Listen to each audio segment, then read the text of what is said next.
Whatever special interest stands to benefit from this, whatever they do actually gain from this, is not worth what we will lose collectively. Whoever donated the land, whoever planted the trees, UPI is now a public garden. Don't wall it off. Don't justify it by saying that the entry fee is only 5 rupees and it is only for people who come by car. That's not the point. This is a public good. Leave it. The only argument that I've heard for this is banks कब तक इसको subsidize करेंगे या private players कब तक इसको subsidize करेंगे. This was the adoption phase. In VC terms, this is the end of the free rides that Uber gave everybody. Now we need to actually start paying the true cost of this, but we already know the true cost. It's not that much. Hello and welcome back to the usual non-live episodes of Life Cycles, where, non-live, no, we are recording live, as is the only way we can record. But yeah, we are back home, everyone. Hi Nitesh, how is life? Vineet is back in his crypt. I'm back in my crib. I'm back in the dungeon. You're back in the dungeon. Are you literally in a basement? No, I'm relatively high up by Bangalore standards. On the 4th floor. You're on the 4th floor. Oh, that is very high up.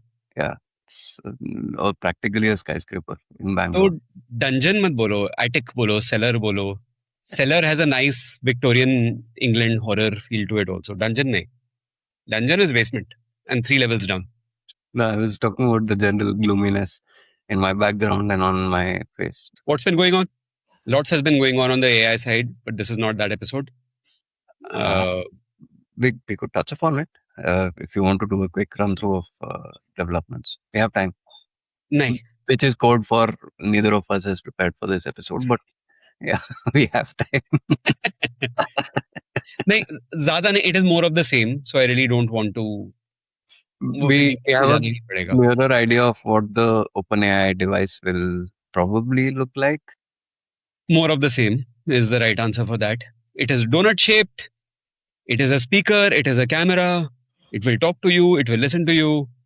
It is not a pervert glass. Mm-hmm. The latest mention of the pervert glasses was when we saw a video of cops in the Delhi protests using the Meta AI glasses to record protesters.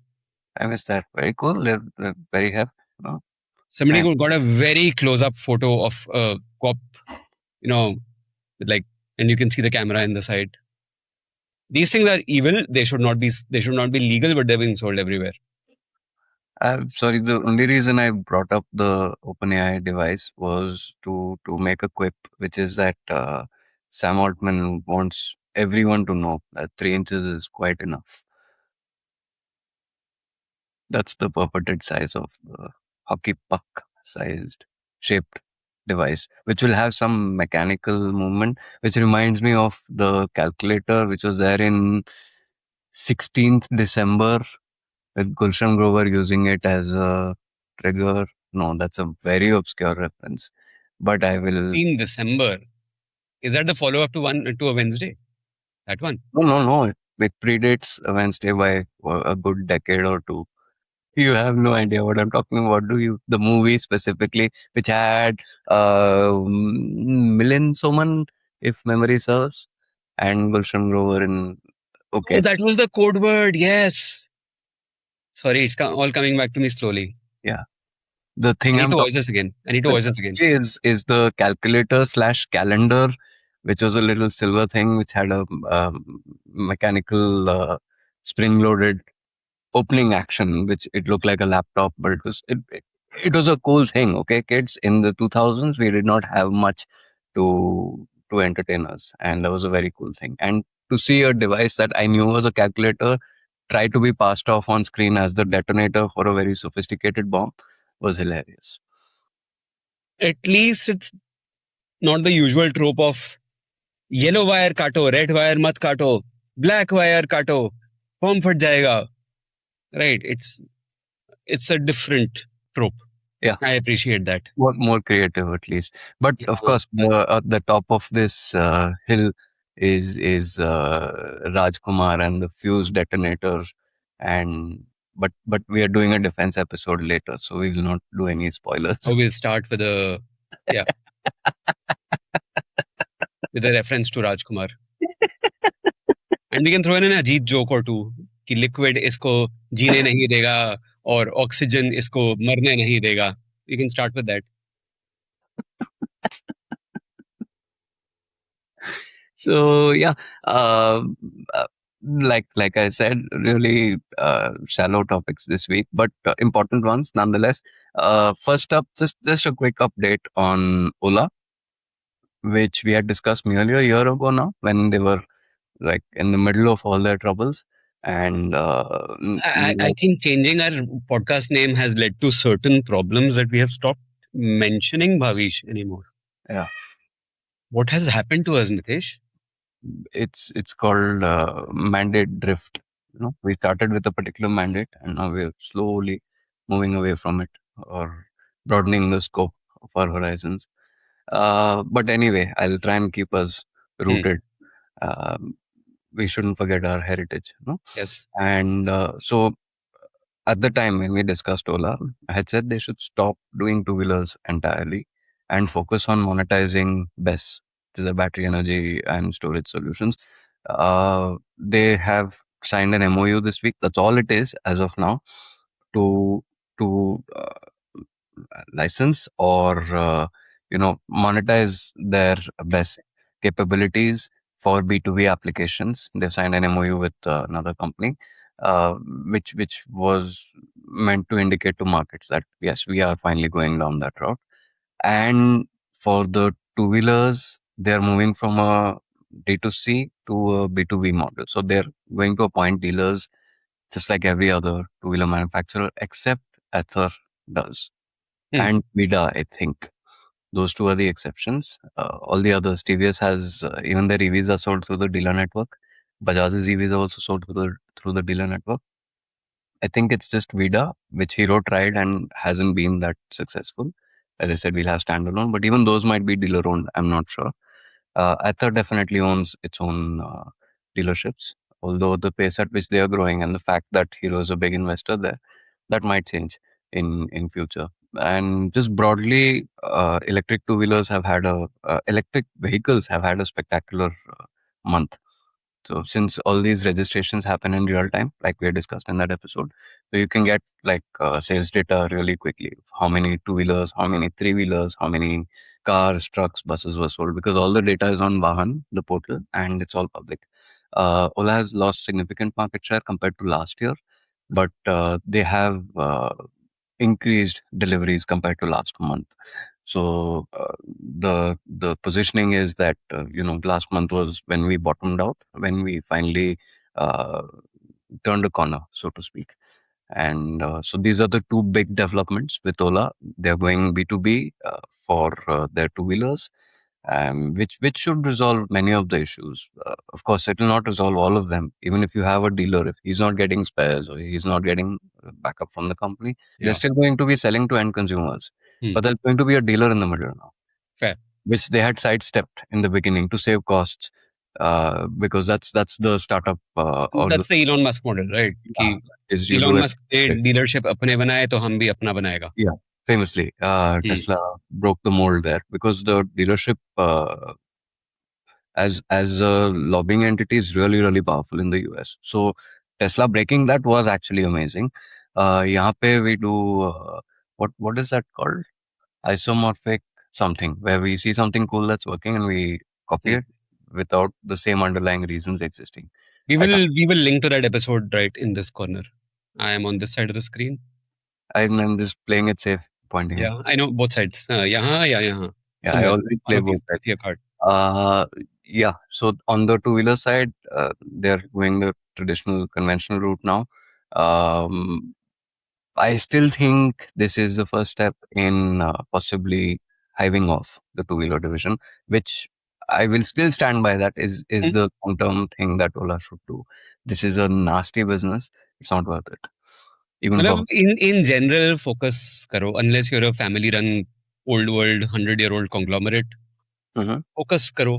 Why try to solve every problem at the same time? These are messy industries Huh, in pick your themselves. battles. No? Pick your battles. So maybe this is a sustainable long term model, or maybe it's a first step in getting rid of the two wheeler, because it's it's earned very little money and it's brought a lot of backlash. It's affected every other part of the business. It's affected fundraising. It's not worth it. Simple, right? And as any good trader would tell you, you have to cut your losses and not sit and pray that things will turn around. Um, So that's that. The best part of it, I'm really excited about. Maybe there's a lot more competition now, but Ola has been a significantly early mover in this. So they have a massive first mover advantage. Uh, they should capitalize on that. It's perfect. Now reach out to all the electric two-wheeler manufacturers, the three-wheeler manufacturers. जिसको जो गाड़ी बनानी है बनाओ. Buy Uh, the batteries from us. Simple है. I mean, not a simple. huge enough market, huge enough opportunity. Yeah. So you'll just be dealing with 5 customers instead of 5 million, and life is a lot simpler. It's a lot less glamorous, and if that's your thing, then you're screwed anyways. But more certain and more steady income and a much larger TAM than what just selling two wheelers would give you, and you can scale much faster. Classic B2B economics. Every time you add a customer, you can add 20-30% revenue straight off the top if the Yep. customers but every incremental scooter you sell needs that much effort.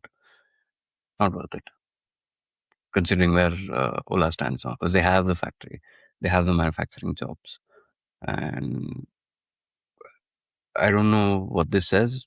In that, I haven't heard any favorable reviews of their battery technology, but I haven't heard any unfavorable reviews also. So, frankly, I don't know where they are on the cutting edge between, say, the batteries that Mahindra Reva used 20 years ago and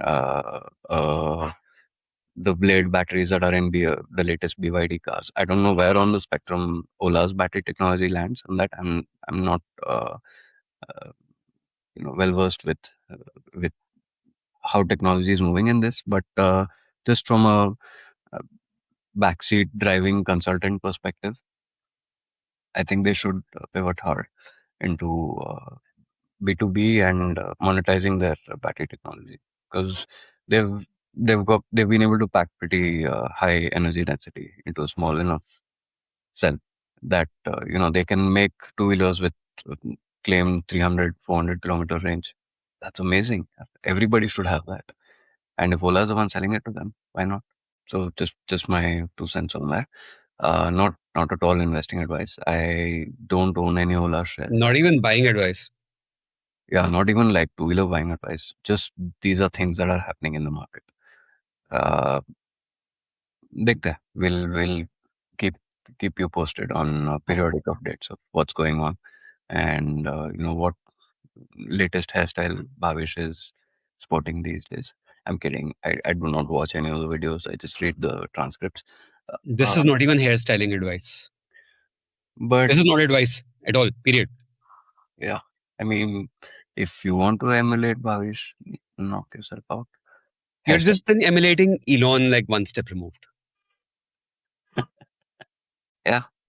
But you know what? I think Bhavish went Sanskari before Elon. Has Elon gone sanskari? Other than the fact that he has like 300 kids. No, the entire Doge patriotism chainsaw arc was the American version of Sanskariness, right? I mean, that's libertarian sanskari, not American sanskari, right? That chainsaw. But okay, whatever. Let's not. Not an area of our expertise. Yeah, Sanskars. clearly. The reason I called for today's recording and नहीं matter नहीं है तो भी करना चाहिए is because I feel so strongly about this. The Lok Sabha just passed a bill approving MDR on that's merchant discount rates, basically a fee like credit card companies collect, like Visa and MasterCard collect from everybody who uses their network for UPI. And why? Why? Don't do it. Don't do it. It's not worth it.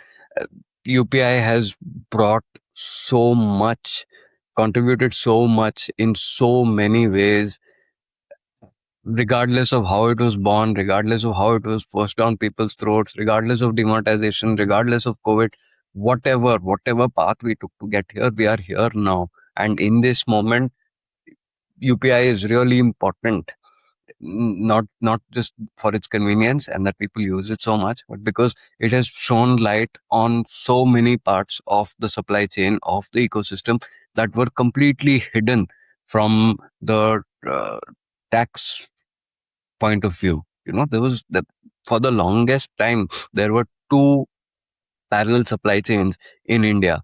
You had the uh, supply chain that moved with the bills and with the e-way bills and with everything, and then you had the unofficial supply chain, which was entirely in cash from start to finish.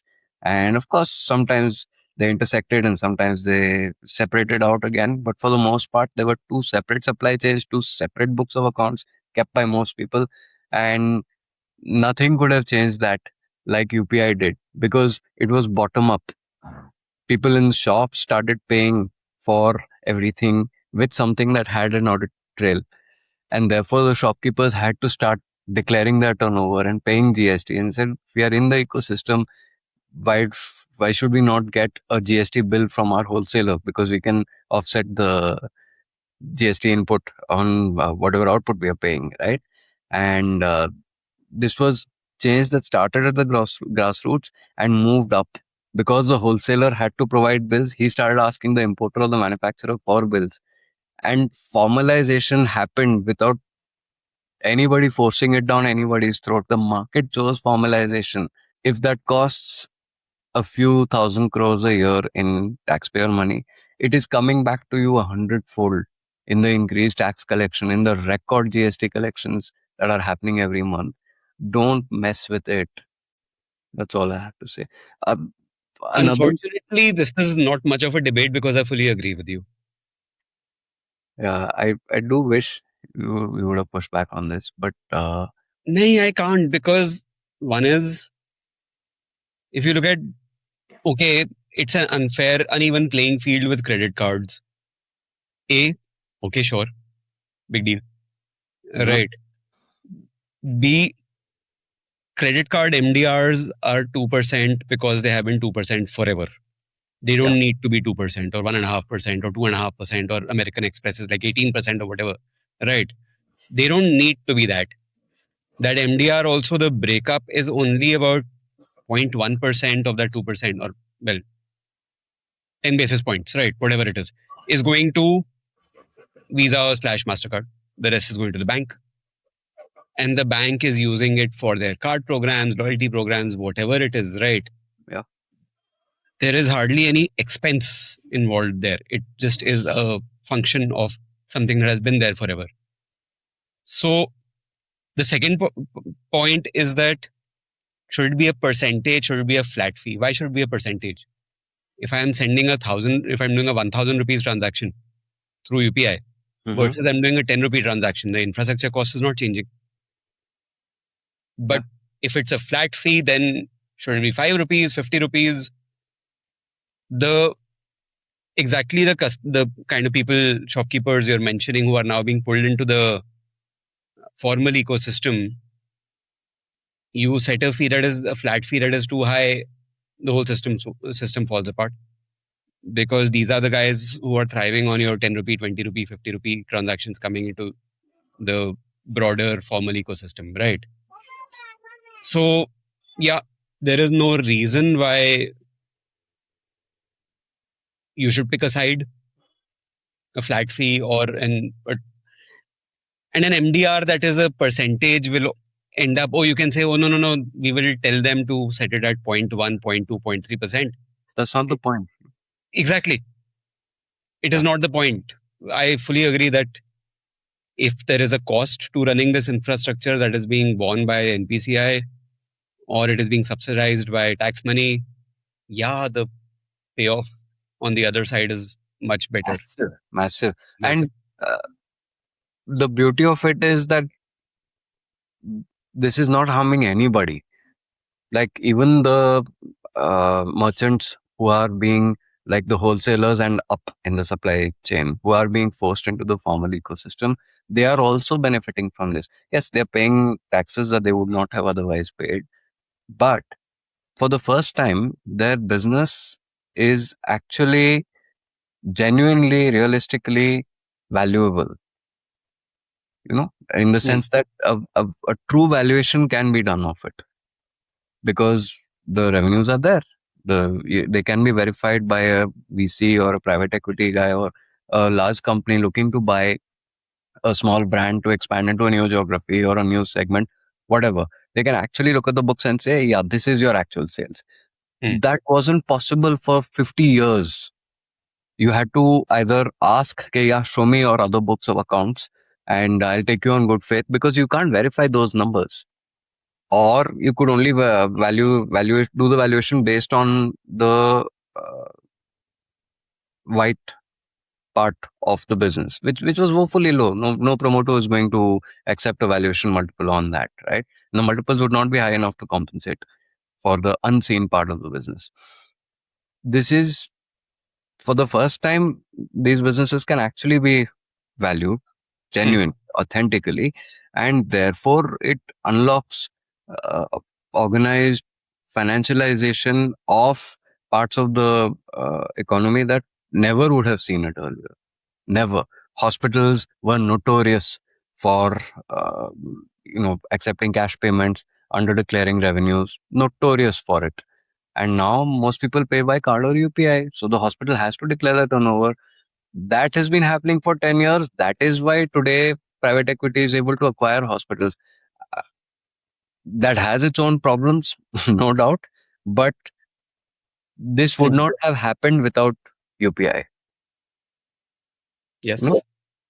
So don't mess with it. Whatever special interest stands to benefit from this, whatever they do actually gain from this, is not worth what we will lose collectively. Whoever donated the land, whoever planted the trees, UPI is now a public garden, right? Don't wall it off. Don't justify it by saying that the entry fee is only 5 rupees and it is only for people who come by car. That's not the point. This is a public good. Leave it. Yes. थोड़ा तो pushback करो है. नहीं, कुछ है ही नहीं pushback करने के लिए इसमें. You are preaching to the choir. And कोई लॉजिक नहीं है इसमें. It is just maximum government. हर चीज में हाथ मारना है, ट्वीक करना है.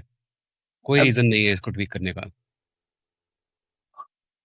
the only argument that I've heard for this is banks कब तक इसको subsidize करेंगे या private players कब तक इसको subsidize करेंगे. This was the adoption phase. In VC terms, this is the end of the free rides that Uber gave everybody. Now we need to actually start paying the true cost of this, but we already know the true cost. It's not that much.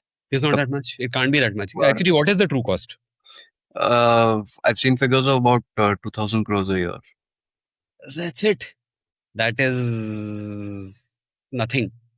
For the union government budget, yeah, it is nothing. It's a fraction of a fraction of nothing. It's a rounding error. To finance the whole digital financial backbone, Yeah. effectively. And it works for everybody, right? Smarter people than me have made this argument. It lets people without formal pay stubs build a credit history, Hmm?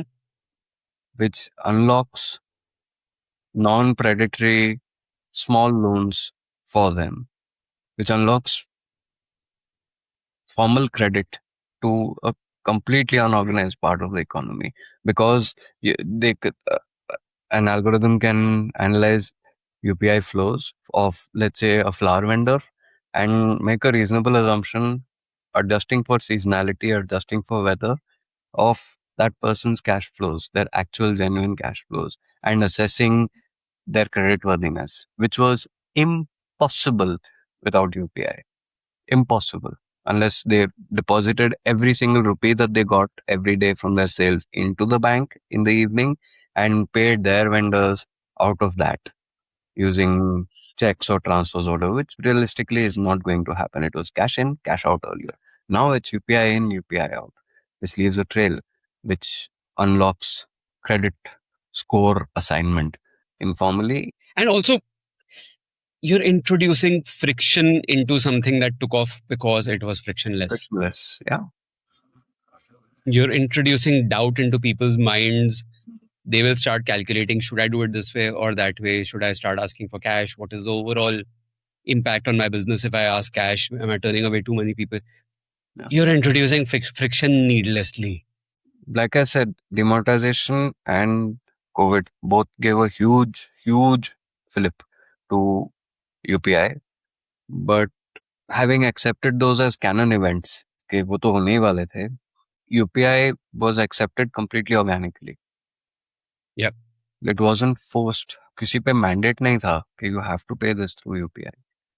It has become commonplace enough now that fucking corner house does not accept cash payments. Seriously, which is horrifying to me, but it just goes to show how much adoption has happened. I know corner house is an outlier. Bangalore is an outlier. The average corner house customer is somebody who probably has 3 credit cards already anyways. I know, Hmm. but But also, just they've, I know, yeah, Bangalore being an outlier, but still, they've taken a call ki the business we lose from cash only customers is overridden by the convenience and trust and, you know, there's no cash handling. Cash yeah. handling, people were always putting an imputed cost on cash handling. There will Huh. be some And loss. there are two aspects to this. One is the actual collecting and depositing of the cash. Hmm. So most banks had runners who would go, who were assigned these stores, के, retail stores hai, ice cream shops hai, restaurants hai. The runner has to go to the restaurant every day, collect the cash, give them an acknowledgement, and deposit it in the bank, which Hmm. was one cost. The second cost was, those boards you've seen in each one of these places of if you don't get a bill, just contact Yeah. this number and we'll give you 1,000 rupees or 2,000 rupees. That was because otherwise, There's no the way to track. the employee could just pocket the cash, Yeah. and you cannot. You can make a rough estimate of how many scoops come out of 1 liter pack of vanilla ice cream, but you cannot be exact. It's You can't always be exact. possible for an employee to pull out a few scoops, and you just have to let that go. That doesn't happen anymore. Every single customer is leaving an audit trail, and so Yeah, yeah, when no, like been through that process where if I am ordering sandwiches, I can count them. But if I'm ordering full cakes that are split into 8 slices, those could even easily be split into 10 slices. yeah, And I will have then well, no way of figuring out. yeah. And that is then a bad experience for my customer and encourages pilferage. So So, yeah. there's just so many second order benefits of UPI. So many. And will lead to more problems. So, for example, like I keep hearing this harebrained plan every few months Mm-hmm. that they're going to introduce a waiting period for UPI transactions where within half an hour or within 1 hour or within 3 hours, you can reverse the transaction later, right? Just in case there's a problem. That Which is which is harebrained. which is a band-aid on the gaping wound of digital arrests and cyber fraud, Yes. right? Yes. That will kill UPI in one Yeah. go. There is no two ways about it. Imagine if I'm buying something from someone on OLX, just taking one consumer to consumer example, right? Mm-hmm. Non merchant. And I pay him 10,000 rupees. And then 1 hour later, I magically just tell my bank, nay, I've changed my mind. Yeah. What then? People will just stop saying, no, give me cash. Immediately, it will kill high value transactions. Or low value transactions, I pay an auto guy and I withdraw it later. It'll, in one shot, that will just kill UPI completely. Because it will remove the trust कि मेरे bank में आ गया तो मेरे bank में आ गया. Adding any kind of friction will lead to more friction. Right now, this is the most, मुझे SMS आ गया है कि I have received those 50 rupees. Perfect. Case closed. Transaction is done. I can go away. Yeah. You never need to relitigate that. Yes. It's money in your wallet. Uh, a broader point, the prescription for let's introduce a sort of an escrow. That's Hmm. what it is, right? Sort of an escrow where the funds have left my account. They are reflecting in your account, but they're actually in escrow. Yeah. I have an hour to change my mind, to raise a complaint or whatever. Why does this exist? Because digital frauds exist. Generally, frauds exist. A large subset of which is a digital arrest scam. Why is the digital arrest scam so successful in India? It's because we are terrified of authority figures. Yeah. Yet we are terrified of getting entangled with the The law. combined harvester of the state. We don't want to get chewed up and spit out. And so, at first contact, whether genuine or not, we just want to make the problem go away. Like, I don't know anyone who thinks, oh, there's a police presence on the road. I feel so I much feel more secure safer. now. Yeah, Yeah. yeah. And that's never been the case ever. And for the most part, we are law-abiding citizens. Mhm. But it's just ingrained in us that this is a threat. This is not it does not, that khaki uniform does not represent safety. Yeah, like all these scams, none of these calls ever start with मैं mafia से call कर रहा हूँ. They always Exactly. start with मैं income tax से call कर रहा हूँ या सीबीआई से कॉल कर रहा हूँ या ईडी से कॉल कर रहा हूँ या पुलिस से कॉल कर रहा हूँ. That is what people are scared of the most. Yeah. So But also these frauds. I mean, this money is going from one bank account to another bank account. There is a paper trail for it. There is a banking system trail for it. Why can't that be reversed no, easily? There should be a system for really, fraud reversal. it's really, really sophisticated. Vineet, I have a book recommendation in this Hmm. regard. It's called Scamland. Superb, just a banging book. Uh, Multiple scams are covered, differing in scale. I loved it. Highly, highly recommend that book. It was a gift, so shout out and thank you to the friend who I know does not listen to our podcast and makes a point of saying he doesn't. Then is he really a friend? Look, he gifted me that book. Okay, Yeah. so I'll still give him the benefit of the doubt. Uh, So in Scamlands, they don't go too much into depth on this, but it is implied, and I have read reporting elsewhere also, that these are all mule accounts. In many Hmm. cases, the beneficiary does not even know that the account exists in their name. Sometimes they do. They are renting it out for a fee. कि हाँ तेरे account में कुछ transactions होंगे, just give me the Hmm. passbook, sign a few checks and give me, and I'll give you a few thousands. And that is meaningful enough money for them because they don't know what they're being made party to, or sometimes they don't care, right? It's a few thousands, which is a meaningful amount of money for them, so they just say, yeah, okay, whatever, here's my passbook, here are a few checks, pay me now and do what you want. And they don't realize that crores or lakhs are moving through their account, and they move these funds really, really fast. They have the whole pipeline set up, and the money vanishes. It is genuinely untraceable because it gets chopped up and spread out and moves through so many accounts that the Which banking. is insane on so many levels because for us, the banking system is a huge damn pain. Re-KYC, re-KYC, re-KYC, re-KYC. I get messages from Axis Bank randomly every 10 days. We have updated your virtual KYC. Yeah. Like, what am I supposed to do with that information? What does that even mean? That is one. Second is everyone has all our documents. The government can keep saying that Aadhaar is not mandatory, but A kuch hota nahi hai. B, what is happening with those documents once they have reached someone? So, for example, I got a call from Bajaj Finance a couple of weeks ago. Sir, there is this credit guarantee scheme for SMEs. Your startup is eligible for 20% of our overdraft, whatever, right? Okay. मैंने बोला ठीक है मुझे क्या documents भेजे नहीं नहीं sir आपको बस एक ओटीपी आएगा डॉक्यूमेंट्स तो सारे हैं हमारे पास Hmm. Why do you have my documents and Aadhaar PAN everything personal level director level company level why this is some random woman calling me data privacy तो मजाक है. तो मेरे नाम पे भी कुछ चल रहा होगा how do I even check so fraud protection should actually absolutely be the bank's responsibility. The Mhm. bank should be held liable for making sure there are no mule accounts running through the system.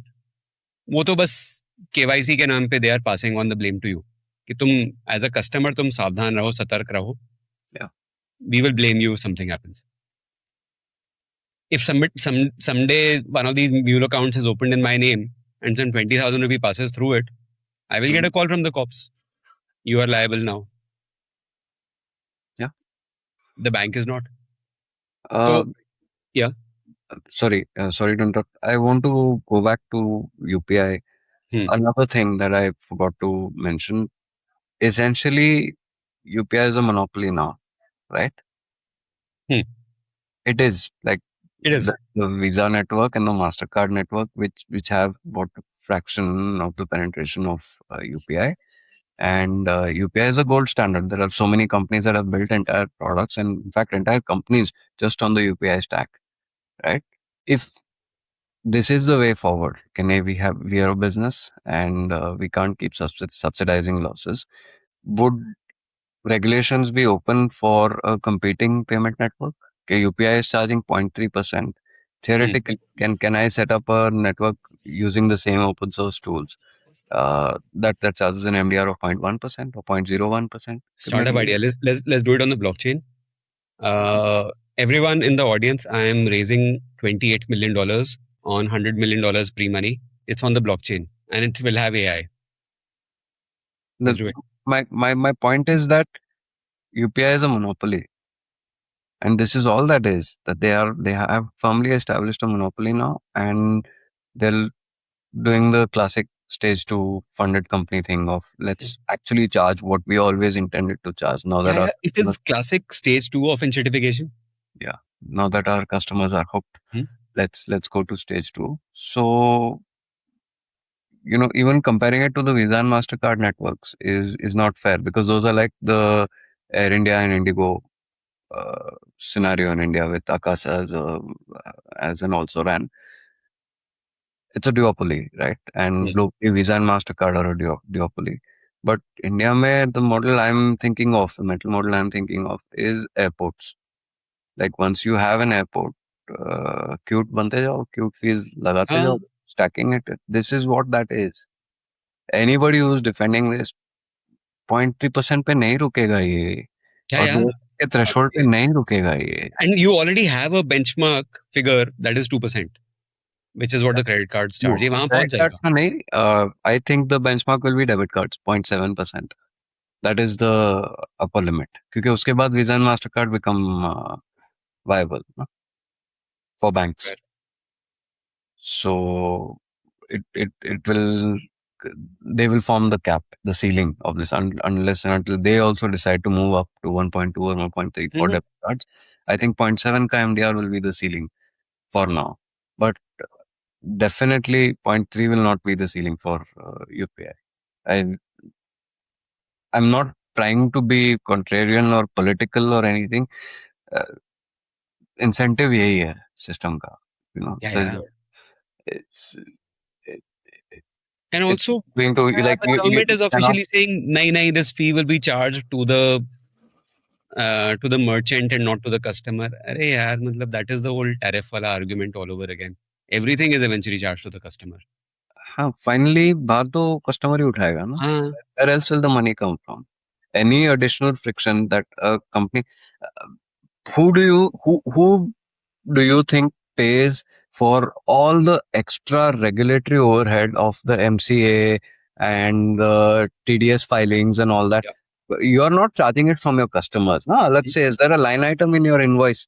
Okay, this is my extra 30 rupees that I'm charging you on a bill of 2 lakhs. But ये even if it's a line item on the invoice, I'm still charging the customer. हाँ, of Even course. if it is, वैसे तो Also, नहीं है, I agree. But even if I make it a line item, निकाल तो मैं customer से रहा हूँ, क्योंकि मुझे मेरा business चलाना है.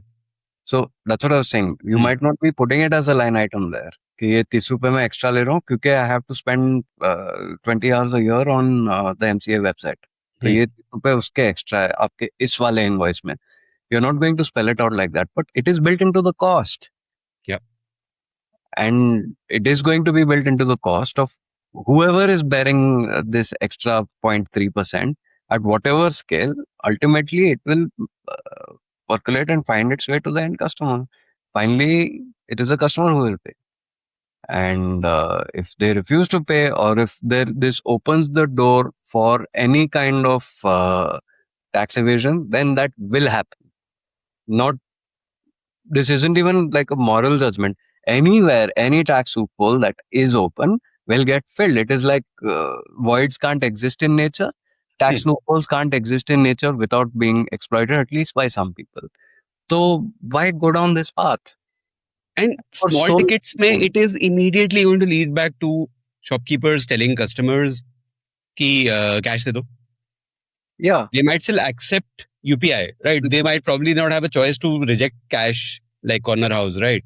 yeah. But incentivize, and because 40 रुपए का तुमने कोक खरीदना है, Hmm. they are not going to say अच्छा 1% है तो 40 पैसे, right? They are just going to say यार अच्छा UPI का 5 रुपए extra. Yeah, and let me be even more explicit, although I'm not being subtle at all right now. Let me be even more explicit. If the argument is कि मेरे नुक्कड़ पे जो पनवाड़ी है, he's happy to sell me a 1 rupee chewing gum and accept a 1 rupee payment in UPI right now, Hmm. as of today, right? And your argument is कि 2000 के cap तो नीचे ही होगी ना तेरी chewing gum कभी भी. You are never going to be paying more than that. Hmm. Agreed. None of his customers individually, unless they're buying a carton of smokes, are going to cross the 2000 rupee threshold. Agreed. Even if they do, I think they don't pay, right? P2P payments में ये नहीं है, to my knowledge. P2P में But नहीं है अभी. what happens next? Yes. The the Panwadi has to pay his vendors, right? Each of those payments, इसको पैसा इसके अकाउंट में आया है, यूपीआई से आया है, उसके अकाउंट में है. He has to pay his vendors. He has to pay ITC and Godfrey Phillips and Perfetti and all those guys, unke dealers ko. He's going to do it by UPI, right? Which is what he's doing now. Yep. The charge will be incurred there. Upstream from that, the wholesaler paying, the wholesaler paying the company depot or the super stockist, they are not paying by UPI, I think. For the most part, they are not paying by UPI. They're using RTGS, they're using NEFT, Hmm. they are issuing checks, whatever. The problem is not there. It's the step up from here to up. And this guy is going to say, you know, 10,000 ka bill, I'm transferring 10,000. What's your problem?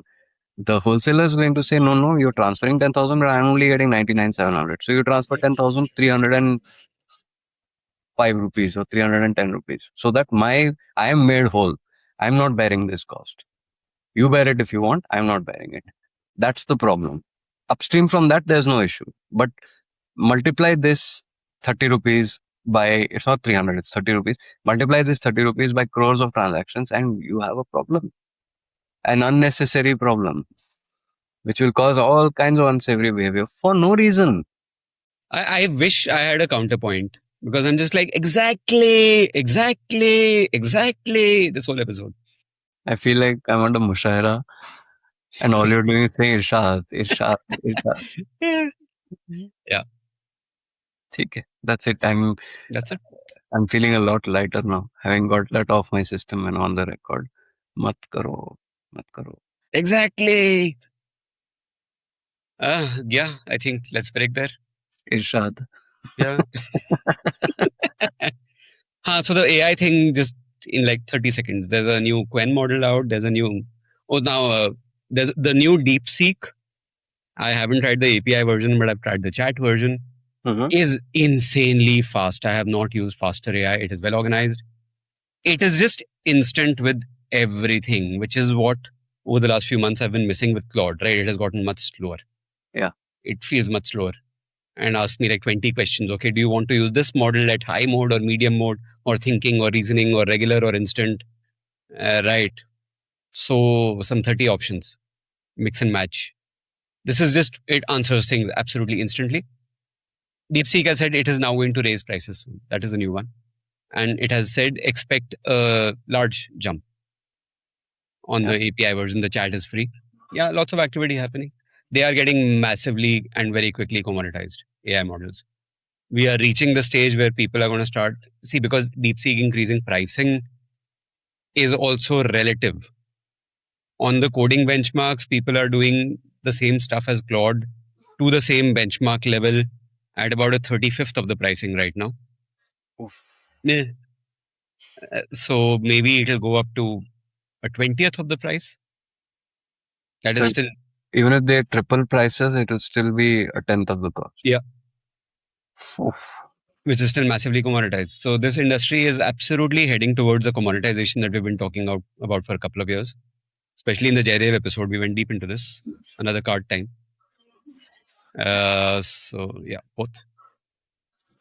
So no, the problem is ki I can't do both because I'm only occupying half the screen, right? So half my hand will go missing.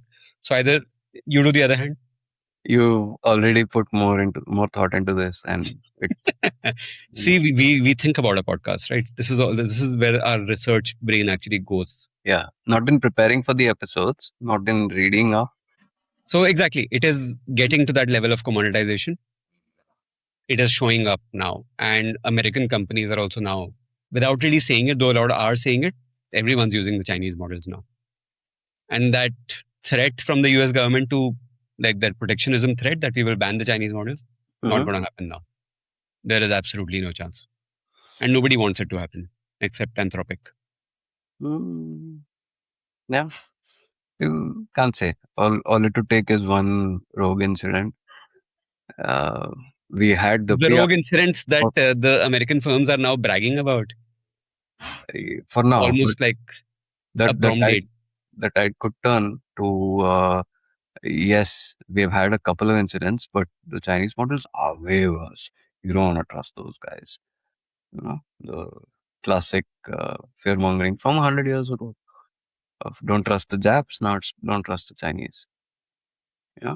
The Trump administration has now said that they are not going to be regulating the foreign open weight models. Banning nobody wants anymore because they're free or cheap. Free if you run them on your own hardware. They're open weight. Therefore, and the American models are now saying, oh, by the way, we had this incident and that incident. So all the Trump administration can do is regulate the American models and not the open weight models. There is really no other way to see this. So if anyone's going to be hamstrung, it's going to be the American model. So therefore, this also won't happen. Talk about unintended consequences. Mhm. Which reminds me the bizarre story that I want to end today's episode on. Situational awareness is getting fund inflows. People are lining up to give Ashwinbrenner, I think his name is, more money to manage. What, like a 75% drawdown slash margin call slash loss was not enough? No, they're it's being portrayed as people buying the dip on situational awareness. It was a wobble, but in the long term, line go up. Have you put all your money into Cospi yet? This, I'm trying to get into the next situational awareness round of Fair, fundraising. fair. He's turning down money after he nearly went bankrupt, had to sell all the listed positions at a steep discount to Citadel. People lining up to give him money. नहीं, नहीं, नहीं.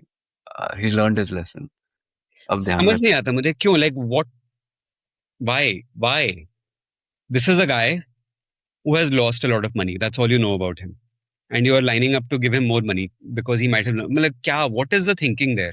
नहीं, the thinking is everyone is acting rationally. Okay, it looks bizarre standing from the outside. Everyone is acting rationally. The public positions, the positions in public equities, wobbled. वहाँ पे margin call आया because those are mark to market every day, and so that part of the business Oh, that's all gone now. basically blew up. But because this guy is so wired into the ecosystem, he has first dibs on a lot of the private fundraising. अब वहाँ पे mark to market रोज होता नहीं है. So these liquidity issues don't arise there. So people are queuing up to give him money as a way of getting into unlisted, the next set of hot stocks, not the market shenanigans that are so well documented and that we've been talking about of Nvidia and Hynix and all those. This is the unlisted part of the market that now, because of this entire debacle, everybody knows that he is wired in, that he has some amazing private positions. So people are like, yeah, I want that. And this is the only guy who can provide that. Plus, he's trading at a discount, so to speak. And so it's the right to get in. Yeah. People are being rational, but you look at it from the outside and it is fucking absurd. How do you almost blow up and people give you more money? How? I think we should introduce some friction into the process there. Yeah, you can raise MDR. funds now, but you'll get the money only after 6 months. ना 1% MDR लगा दो ऊपर. Done. I think we should wrap on that Yes, bad joke. let's. Yes. Right. See you Thank you, Gul. guys. Thank you. See We you next will week. much See you, more Ritesh. prepared next week. Bye bye. Yes. Bye bye.